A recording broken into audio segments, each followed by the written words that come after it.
কিছুদিন আগে রথযাত্রা গেছে, তাই বাড়িতেই রথযাত্রা স্পেশাল ছানা জিলিপি বানিয়েছিলাম।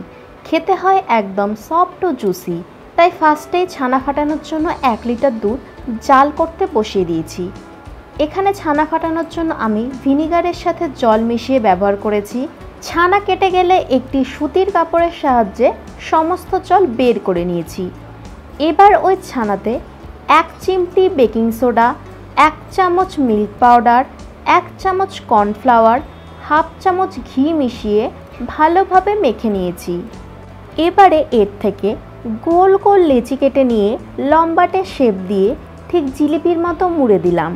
ছানার জিলিপিগুলির গায়ে কোনো রকমের ক্র্যাক নেই, তার মানে বুঝতে হবে খুব সুন্দরভাবে মাখানো হয়েছে। এবার এগুলিকে ডিরেক্টলি রিফাইন্ড অয়েলে দিয়ে ওভেনের ফ্লেম লোতে রেখে উল্টে পাল্টে গোল্ডেন ব্রাউন করে তুলে নেব। আমি আমার পেজে নিত্য নতুন প্রতিদিনই এরকম টেস্টি রেসিপি শেয়ার করে থাকি, তাই রেসিপিগুলি সবার আগে পাবার জন্য অবশ্যই চ্যানেলটিকে সাবস্ক্রাইব করে দিয়ে পাশে থাকবেন। চাশনি বানানোর জন্য 1 কাপ চিনির সাথে 2 কাপ জল মিশিয়ে ভালো করে ফুটতে দিয়েছি। সঙ্গে কয়েকটি এলাচ, কেশর ধাগা আর রঙটি যাতে খুব সুন্দরভাবে আসে তাই 2 ড্রপসের মতো ফুড কালার অ্যাড করে দিয়েছি। চাশনিটি একটু পাতলা রেখে নামিয়ে নিয়েছি।